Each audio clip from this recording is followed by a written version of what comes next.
And this morning we're going to talk about how PACOP can help evidence the work you do to meet the standards, particularly in relation to palliative care. So we'll get started. We're going to just work through our presentation, and then at the end we're going to have time for questions. So you'll be muted until the end, and then we'll unmute you and you can put your hand up and ask questions.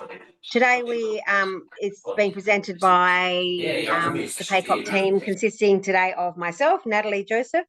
I'm an improvement facilitator based in WA, and we also have Bronwyn Arthur, who is waving at you there, and Bron is the improvement facilitator based in New South Wales.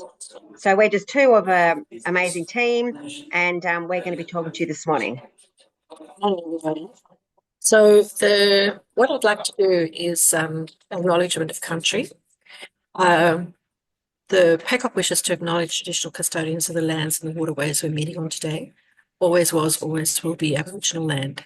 And we're paying respect to elders past and present and any First Nations people joining us today. Great, thanks, Bron. We thought we should mention that it is actually National Palliative Care Week. We've taken this information from the experts at Palliative Care, PCA, Palliative Care Association. It's very timely that we're going to be talking about palliative care this morning in National Palliative Care Week. The strengthened standards, of course, cover a whole range of clinical care, but palliative care is a very big part of that. And we're going to be talking particularly today about Standard 5 with a specific focus on palliative and end-of-life care. So this obviously covers a lot of ground, but we're not here to tell you how to run your businesses. We're here this morning to tell you how that if you're participating in PACOP or if you're considering participating in PACOP, PACOP is absolutely perfect for providing evidence of how you meet that standard, which of course is what it's all about with the accreditation agency. So Bron and I are going to go backward and forward delivering different parts of the presentation. And like I said at the end, Phil, we would love to answer your questions. Feel free to put them in the chat or put your hand up at the end. So today we're going to look at just briefly go over the aged care reforms roadmap, look at the new strengthened standards. We're going to look at how to demonstrate palliative care as core business, and then aligning the evidence using PACOP. So in the next slide, it's a quick review of... Sorry, everyone, I'm the driver of the slides this morning, and sometimes I miss the directions. Would you like to go back, Bron? No, it's fine. I love it. You just keep on doing. This one? Yeah, this is the one. Yeah. Okay. No, go back. Go next slide. Okay, so this cool slide basically is just a reminder of the 5 pillars that are underpinning all the changes: home care, residential services and sustainability, quality and safety, workforce and governance. And effectively, PACOP is working very closely with the 4 of those at the moment, being the residential services, sustainability, quality, workforce and governance, and is already beginning to aiming to pilot a palliative care program, PACOP version, in home care later this year. Next slide, Gitna. And a quick reminder again of the roadmap. So this has been a journey that we've been taking in residential aged care for the last 4 years. There are 27 scheduled activities for this year, which is phenomenal. And 2 that are of huge significance and will really impact our space a lot is the new Aged Care Act and, of course, the new strengthened standards, which are due for release on the 1st of July. Next slide. It's yours now. Next one. Okay, so we thought just before we launch into the sort of more sort of focused information about meeting those standards, we're just going to give a quick overview of PACOP for those to help make sense of what we're going to talk about for those that perhaps aren't yet familiar with PACOP. We're just going to tell you really what PACOP is and how it works, and then we're going to talk about how the standards meets the standard. So for PACOP, for those that aren't familiar, it stands for Palliative Aged Care Outcomes Program. It is a program that is funded by the Australian Department of Health and Ageing. The whole purpose of PACOP is, as the name suggests, to improve outcomes for residents living in residential aged care when it comes to palliative care delivery. PACOP is really it's come out of the program called PACOP, which is a long-running program in the specialist palliative care sector in Australia. And due to the success of that program, it was thought that it needed to come into aged care because, as we know, aged care is a major provider of end-of-life care. So what it effectively does is that it's bringing residential aged care into the national palliative care sector. How it works essentially is it provides a very rigorous and standardised framework of assessment that you use with all residents in your aged care homes, starting from admission and going forward. We're using validated assessment tools validated for use in the palliative care sector. We are using the same tools that the other specialist palliative care services are using. So it's essentially bringing everybody together. Regardless of the setting, you're going to be assessed with the same and appropriate validated assessment tools.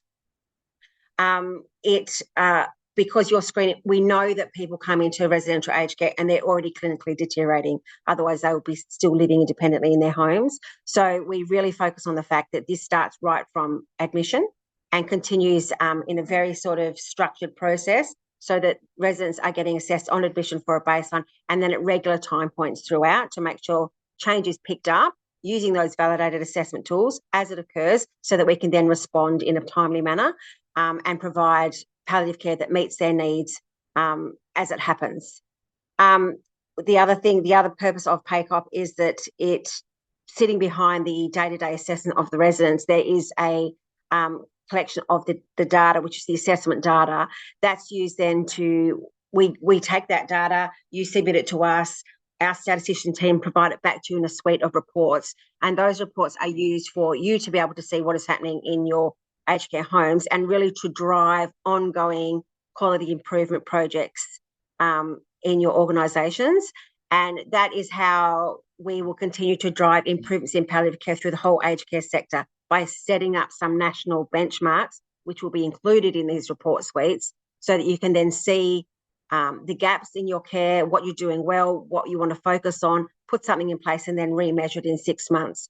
So it's really all about, PACOP is really, really all about just driving that improvement of care for residents. Just quickly going through to how it actually works. Get this thing out of the way. So the program basically is broken down into two parts. We have the part A of the program, which is the profile collection, and the part B, which is the outcomes. The profile collection is the collection that screens all residents right from admission. It really consists of two forms. One form is quite a detailed assessment form that's done on admission and then at 3 monthly time points. This is giving you all that information you need to be able to pick up change and to pick up clinical deterioration. The other form that is used in the profile is the deteriorating resident tool, and that essentially is a shortened version of the assessment, the comprehensive assessment tool, and that can be done at any time you're concerned about a resident, because obviously residents don't deteriorate at 3 monthly time points. That's just giving us a very good overview, and the deteriorating resident tool is there to grab whenever you are concerned about a resident prior to someone going to hospital, when they're coming back from hospital, if you're just not quite sure. And then using these screening tools in a very rigorous framework ensures, number one, that no resident sort of falls through the gap, and that these tools will help you be able to determine when it is timely to commence palliative care for that resident. And when we're talking about palliative care commencement in this program, we're talking about last 3 months of life. So the first two tools, the profile collection, helps to identify when it is timely for us to commence palliative care for the resident. We then start them on part B of the program, which is the outcomes. Now, essentially, outcomes is an increase in frequency of assessments for those residents that we have already identified have palliative need.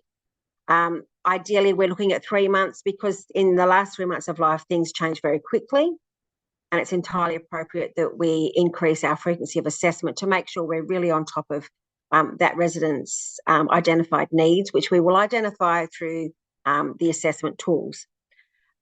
So it's PACOP doesn't teach you about palliative care in the way that maybe Pepper teaches you. What the purpose of PACOP is to bring into your organisations this really strong framework of assessment and screening, so that we can continually assess, continually screen, act on changes and as they occur, with the end result being that all residents will have an improvement in their level of care as they approach the end of their life, and as they die. So it's all about improving things for residents.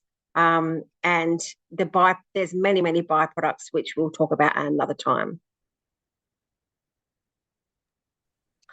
So, as many of you know, because you're already working on this, I know quite fervently, there's quite a lot of different points that have to be reviewed as you assimilate to the new strengthened standards. We've gone from 8 standards to 7. And the significant change, I think, or additional strengthened change, is that we're focusing even more on person-centered care rights and outcomes, which is why the Aged Care Act is being released at the same time as these strengthened standards are being released.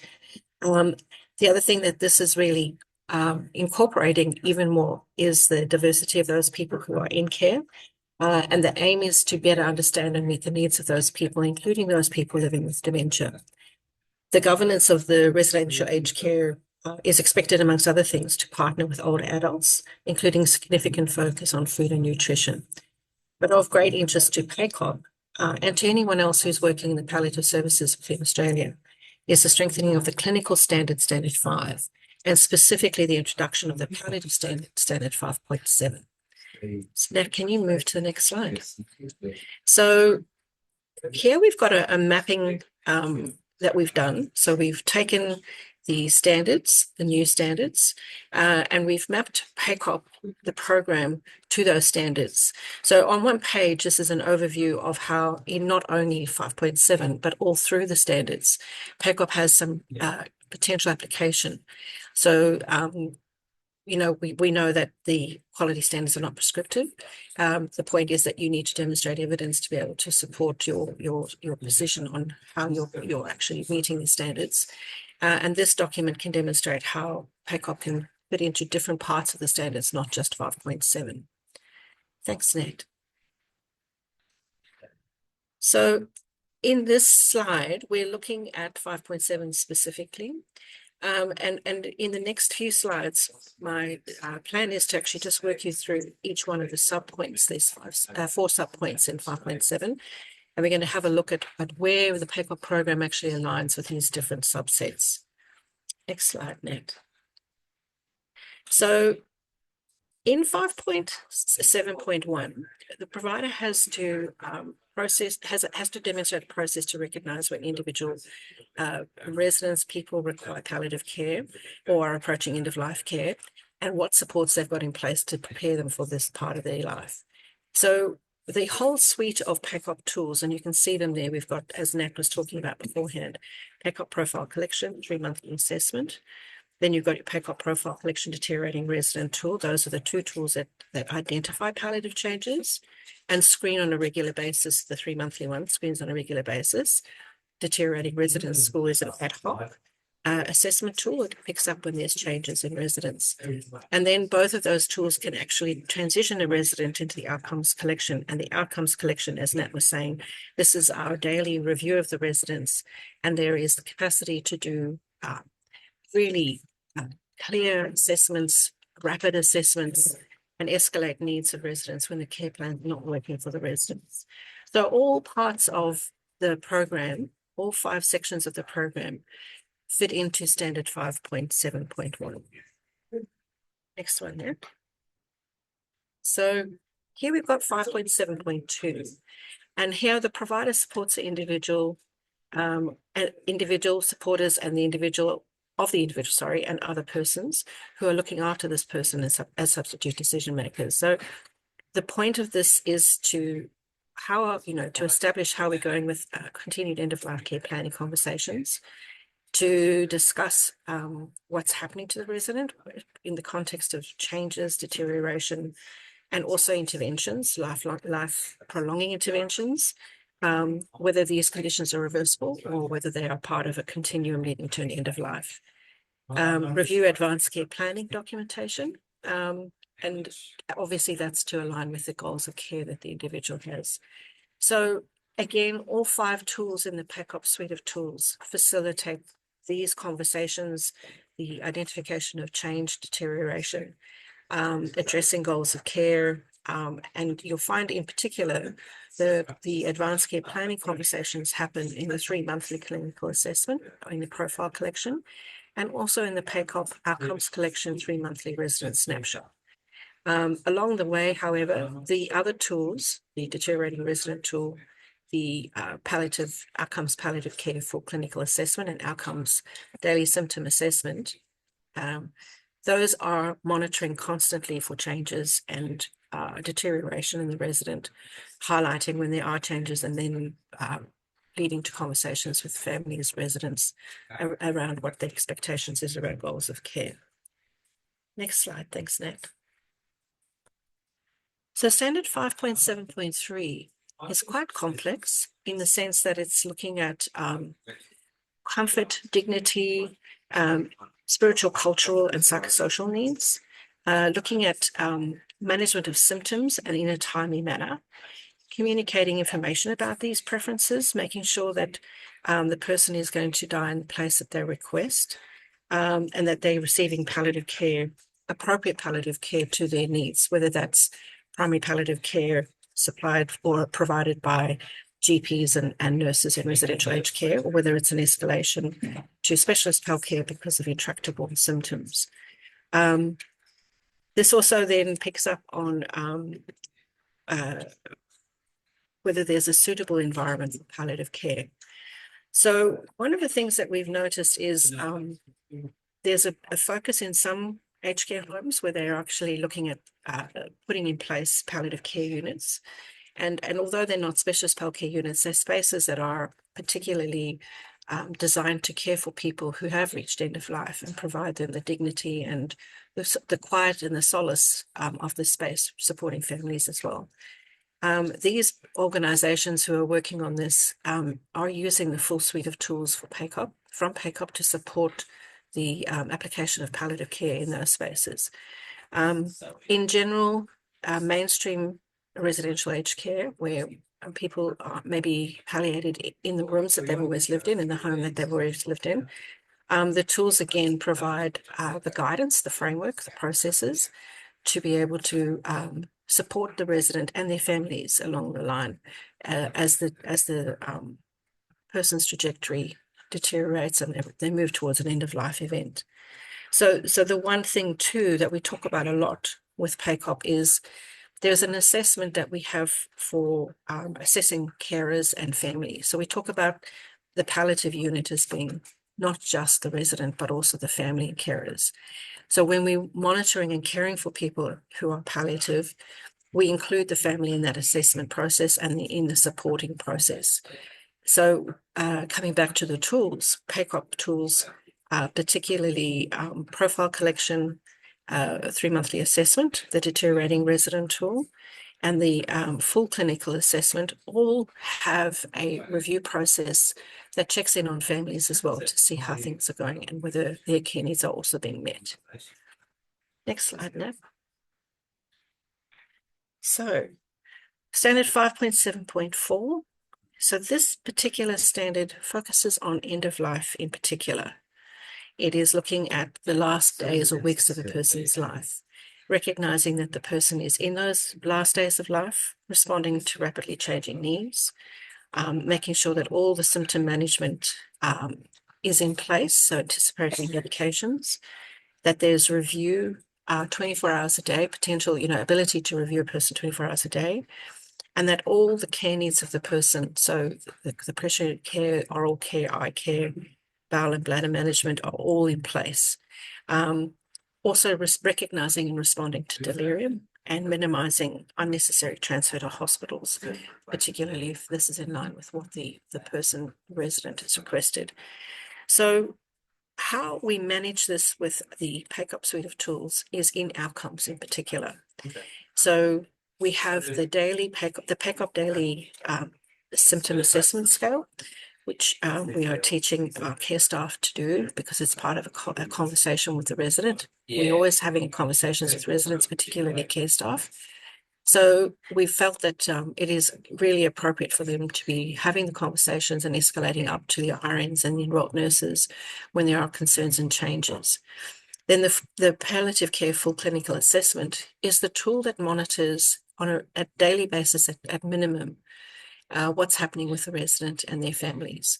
And where there are changes, significant changes, or even small changes, these tools have the ability to pick up on those changes and to escalate this, whether that escalation is to within the means of what has already been prescribed or provided or planned for by the resident with the end-of-life care plans, or whether it's something that needs to be escalated to GP or even further out to a specialist healthcare service. So these tools facilitate the ability to pick up on these changes, and there's an escalation matrix built within them to actually alert others that may need to become involved to assist in the management of the person and their symptoms. With regards to pressure care, oral care, all of those things sit within a model of or a plan of end of life. So what we do is we work with facilities who have end-of-life care plans or pathways, and this program, PACOP program, outcomes collection, works in conjunction with those.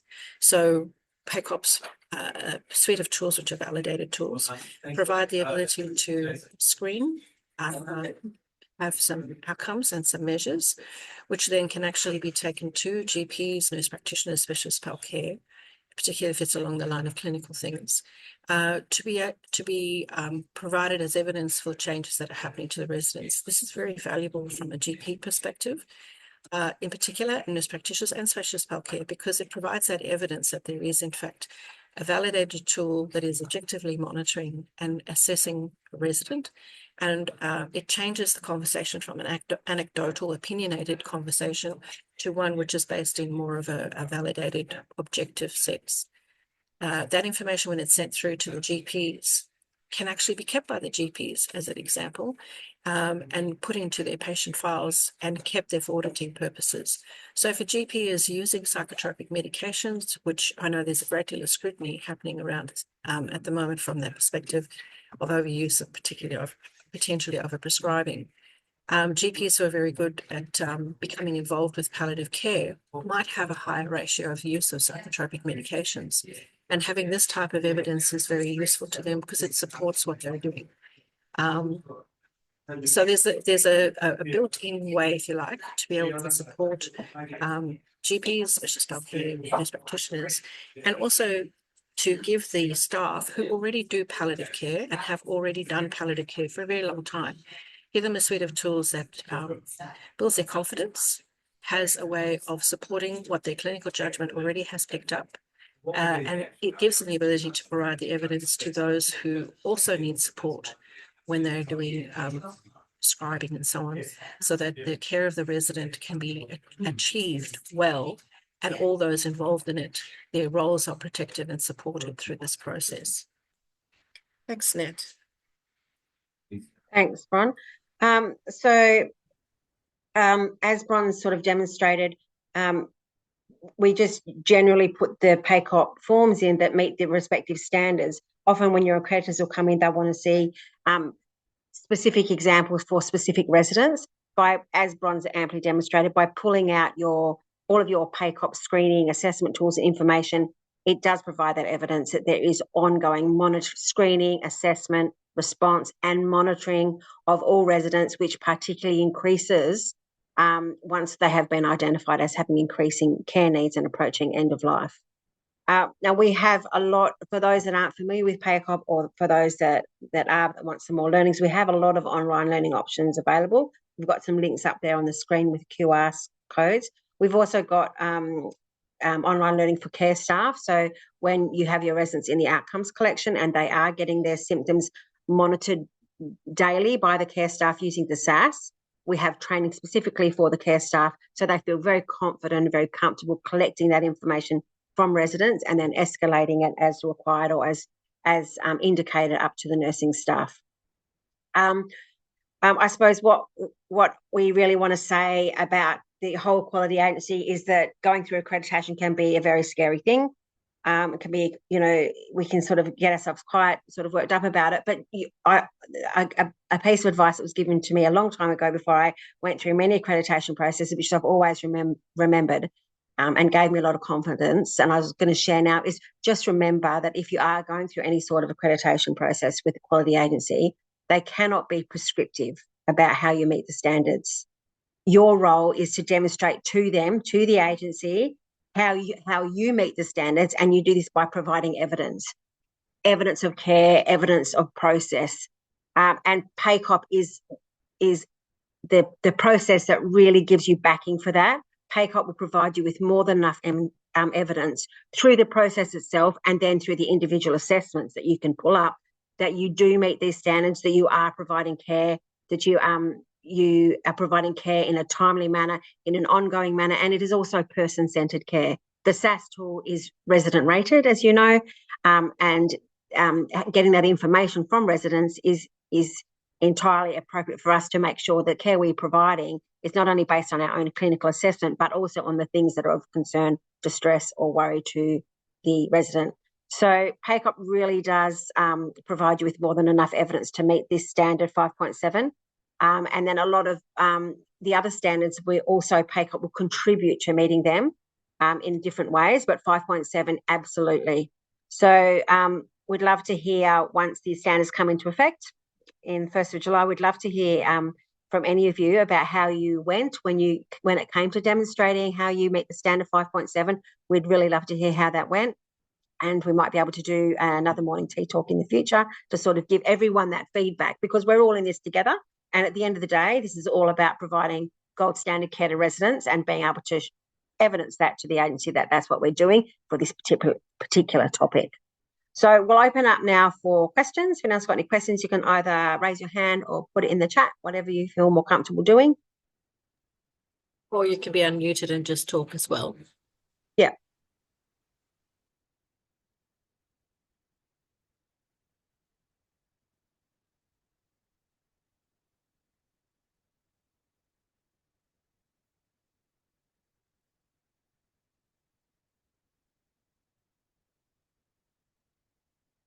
No questions? If you think of some questions outside of this session, feel free to send them to us. We've got something in the chat. No questions. Could you put the slide with the training? Sure.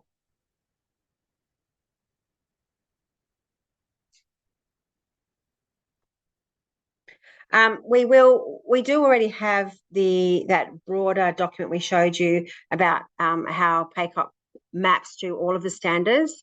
The more specific standard of 5.7, which Bron was talking about in his presentation, we will put together in a one-page document and make that available to you so that when you're actually in the middle of an accreditation process and maybe your mind's gone a bit blank, you can actually have that with you. And when they start talking about 5.7, it can help you to like, oh, yes, absolutely, I know what I'm going to be showing them for when I'm asked about this sort of standard. So we'll make that available and send that out to all our contacts.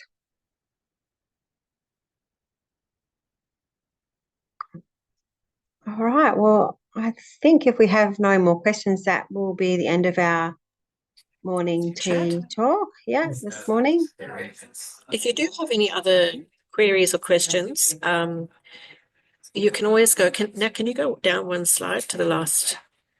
We do have the ability for you to link in with us at the PACOP at University of Wollongong ed.edu.au web email address. So if you do want to ask anything, if you haven't worked with PACOP beforehand and you do have some queries, we're very happy to link in with you, meet with your team and have a chat about PACOP and how it works, how we implement, and also about data and so forth and reports. So please feel free to link in with us. And if you are already doing PACOP, you would know who your more locally based PACOP improvement facilitator is, and we're always there to help. Just reach out and thank you, Danielle. So yeah, very, very happy. And Lima, thanks for coming, everyone. And really, good luck with all the stuff with the new accreditation. You all do a great job and you just need to prove to the agency when they come. Yes. Well done, all of you. Talk soon. Thank you. Thanks. Thank you. Bye-bye.